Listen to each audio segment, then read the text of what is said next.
why don't we start at the very top? Because this idea that breath can actually help you control your metabolic health and improve your metabolic health is it is not very well known. Okay, could we start at the top and basically explain to people what is oxygen advantage? What is the sort of premise of oxygen advantage? And why is functional breathing a keystone habit that can help form the foundation of good health? Okay, great. Great start. Well, everybody who does yoga has an idea of what they think functional breathing would be. So everybody who does yoga usually feels pretty good in their life because they're trying to teach them proper biomechanics of breathing, which is to use your diaphragm, right? Because we're never really taught that it's the diaphragm muscle that breathes for us and not our lungs. And in most people, when they're taught to take a deep breath, they go and they fill their lungs with air.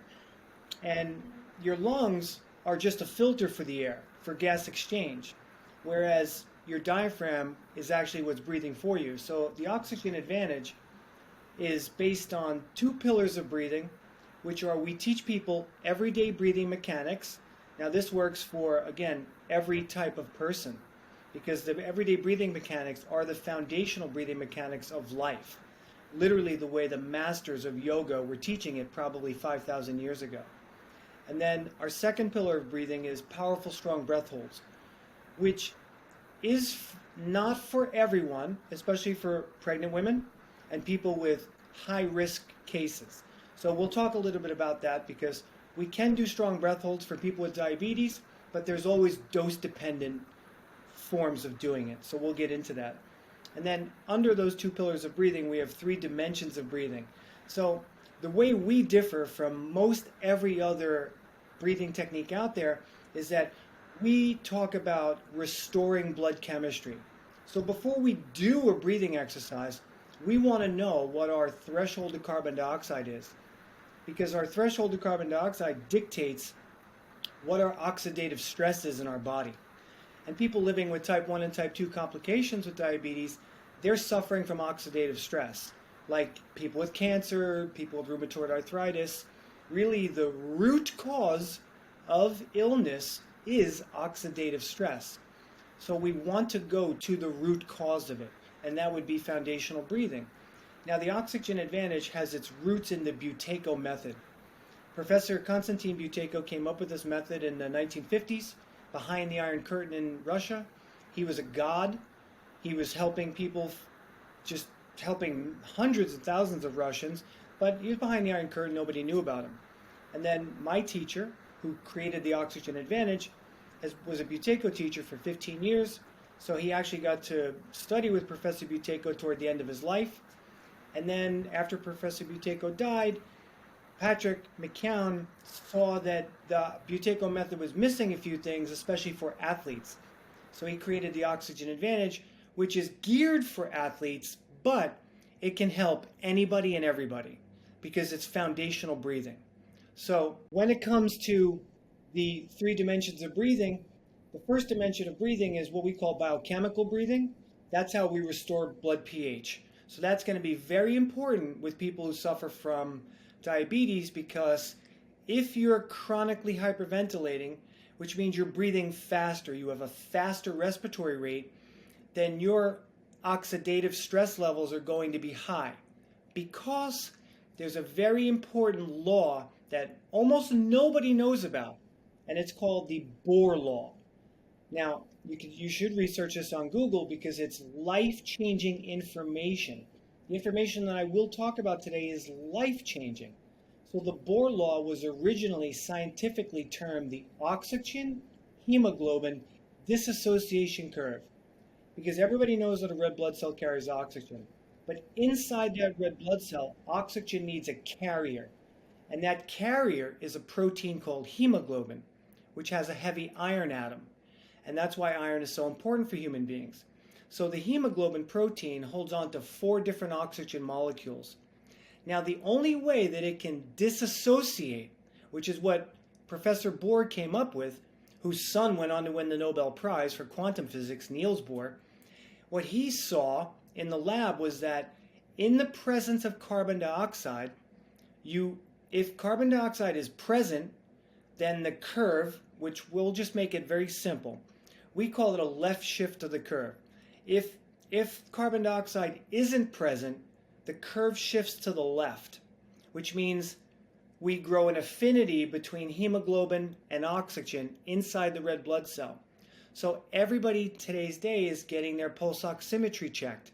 And they're like, oh, if you're 99% saturated with oxygen, that's a good thing. So people want to be saturated with oxygen, but in actuality, 99%, the difference between 96 to 98 and 99 is huge, because it means that oxygen and hemoglobin are bound to one another. If I'm more saturated, it means I'm bound. I can't be 100% because then there would be no gas exchange at the alveoli capillary level in my lung. So I really want to be between 96 and 98, which means 2 to 4% of the oxygen is now soluble, which means it's available to the organs and tissues. So in the presence of carbon dioxide, which would be slowing down our breath, not having feelings of breathlessness like diabetes could cause, which is sustained hypoxia. Hypoxia meaning without oxygen. Now this is where people will get confused, because if they see they're 99% saturated with oxygen, they believe they are oxygenated. But in fact, that's called respiratory alkalosis. So carbon dioxide levels drop, creates an affinity between hemoglobin and oxygen, which creates hypoxia. So that's not a good thing. So what we want to do with our second pillar of breathing is we practice strong breath holds. We'll talk about that today. With diabetics, you have to be a little careful. Again, it's dose dependent. We'll get deeper into that. But with a breath hold, we can, following a passive exhalation, as we hold our breath, you've all been children, you've held your breath in a pool, and you feel as you need to breathe, it's because carbon dioxide is increasing in your lungs, and the body wants to get rid of it, because the neural drive to breathe is to exhale. So as you're holding your breath, carbon dioxide levels are going up, and oxygen saturation is going down. Now for a diabetic, which we'll talk about breath holding, is we don't really want them to be lower than 88%, but there have been studies where people can go down to 70%. But again, it's dose dependent. Hypoxia can also cause an increase in blood sugar. So what we do is we start people off very gentle, and we do very moderate breath holds. We wouldn't do strong breath holds, right? We could do the same thing for somebody who's got heart disease. You don't start off by holding your breath till you can't breathe anymore. It's dose dependent. So that takes practice. Now, high blood sugar drains you, right? Because it's increasing, the glucose is increasing in your microcirculatory vessels, the large ones, the small ones, and they're essentially getting clogged with glucose, which leads to inflammation. So when we put the body under hypoxia and we liberate oxygen from hemoglobin, then the oxygen will get sent to the areas of inflammation in the body, and that's how you bring down inflammation. So we want to decrease our oxygen saturation. If we're at normal, 96 to 98. But if we're doing a breath hold, we want to be around 88 for diabetics. And some people can go lower, some people don't want to go lower. Again, it's dose dependent. Okay. Okay. Sorry, let me just cut you off here for 1 second, because there's a lot of information you're giving here, and I want to make sure that people are following this. So effectively, the major premise here is that most people live in a super saturated oxygen environment in which we're breathing in oxygen at what we consider to be a normal rate. And that oxygen is going through, is getting inhaled into our lungs, it's getting into the alveoli, it's getting transferred to hemoglobin inside of red blood cells. And those hemoglobin molecules and those red blood cells are then transporting that oxygen to tissues all throughout the body. So that's sort of normal breathing mechanics. But what you're suggesting here is that when your saturation of oxygen is 99% or higher, what that actually does is it creates a supersaturated state, which can actually increase oxidative stress. And increasing oxidative stress can actually increase the rate at which proteins, carbohydrates, lipids, organelles inside of cells are aging, and then Yes. that can accelerate the rate of chronic disease development and progression. Is that right? Yes. Yes. And high blood sugar directly increases the affinity between oxygen and hemoglobin. So that's huge. It creates that left shift of the curve. It also binds nitric oxide in a form that's not bioavailable, which reduces the ability of nitric oxide to improve blood flow, and it reduces the amount of oxygen that's getting to the tissues, which causes sustained hypoxia. Okay, so So, that's actually important because nitric oxide, we talk a lot about nitric oxide in our program and the mm, importance of nitric oxide because it's become this sort of this gas, if you will, this sort of player in the world of metabolic health that a lot of health professionals are now understanding has become incredibly important. So in the world of yes, plant-based nutrition, we talk about eating nitrate-rich vegetables as one mechanism to right, significantly improve your nitric oxide production. So you eat nitrate-rich vegetables like beets or arugula or spinach or fennel seeds or cabbage. And as a right, result of consuming those foods that have a high nitrate content, that nitrate then becomes the building blocks of, or it oxidizes, I'm sorry, it gets metabolized into nitrate compounds and then into nitrite compounds, which then become the building blocks of nitric oxide. So when nitric oxide is produced, maybe if you could explain a little bit about the physiology of what nitric oxide does and why it's something that we're looking for not only from food but also from exercise, that would be very helpful. sure. Well, just people can go and Google right now. The 1998 Nobel Prize was awarded for nitric oxide, so that's going to be a great reference. And then in '94, I believe they awarded nitric oxide to be Molecule of the Year.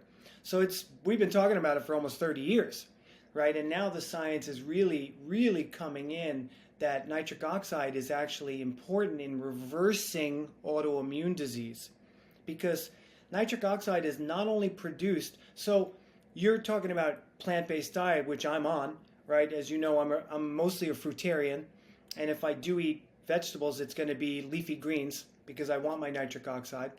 So, but in my world, I want to synthesize nitric oxide myself. So it's called a gasotransmitter, and it's produced in the paranasal cavity. So when I induce slow breathing, which is dimension number one for us, biochemical breathing, when I induce feelings of slow breathing, my nose produces nitric oxide by up to 15 to 18% more. And nitric oxide is a bronchodilator, a vasodilator, a fascial inhibitor. So it decreases inhibition in the fascial tissue. Now, fascia is the connective glue that holds every single cell in your body together. So when your body is producing high levels of nitric oxide, you're relieving pressure, internal pressure in your body. And then the nitric oxide can remyelinate the nerves inside the brain, which is profound. And there's a few more things too. I didn't even realize that nitric oxide had a role in myelination as well, because Right. myelination that happens inside of neurons inside of your brain and also peripheral nervous system uh, is very important. We actually recently published a podcast in which we spoke with a podiatrist specifically about peripheral neuropathy, and he was talking about the demyelination process that happens in peripheral nerves that then leads to a feeling of pins and needles in the extremities of people's fingers Mm, and toes. And to bring it full circle, people who are living with all forms of diabetes who have higher blood glucose values, the higher blood glucose concentrations can end up aggravating nerves that right, then causes a demyelination process, which can right. then lead to peripheral neuropathy.